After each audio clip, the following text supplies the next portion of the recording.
c'était une très bonne opportunité parce que le Centre pour l'intégration de la Méditerranée que je dirige, basé à Marseille, qui est un partenariat entre les multilatérales, les gouvernements régionaux, nationaux et locaux et qui travaille beaucoup avec la société civile, avait déjà eu l'occasion de travailler avec Emerging Mediterranean dans le cadre du sommet de deux rives où le projet avait été identifié. Et depuis, on suit attentivement ce qu'ils font. On apprécie énormément le travail qui a donné déjà de très bons résultats, comme vous avez mentionné, avec les startups qui sont aidés à accélérer.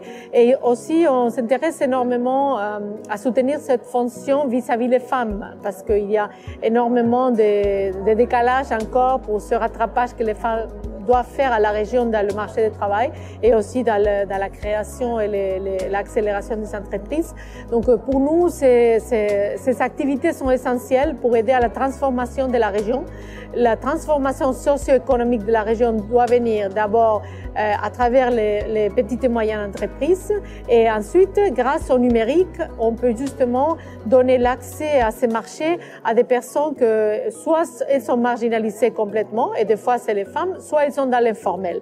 Donc le numérique va offrir énormément d'opportunités pour que ces populations qui sont un peu marginalisées puissent être formées dans le numérique et puissent se connecter et aider vraiment à créer et accélérer des entreprises dans des domaines productifs.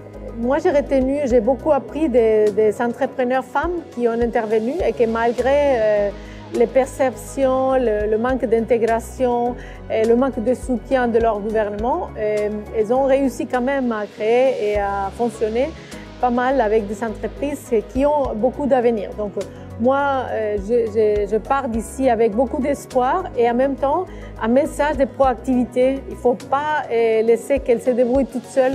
Il faut qu'on les soutienne avec l'accès aux finances, avec l'intégration sociale, avec l'éducation, avec la connectivité. Il faut investir dans les infrastructures qui permettent la connectivité parce que le numérique ne va pas arriver tout seul. Il faut faciliter cette connectivité à travers les infrastructures qui vont les faciliter. Donc voilà, un message en même temps d'espoir et un message très positif et de proactivité.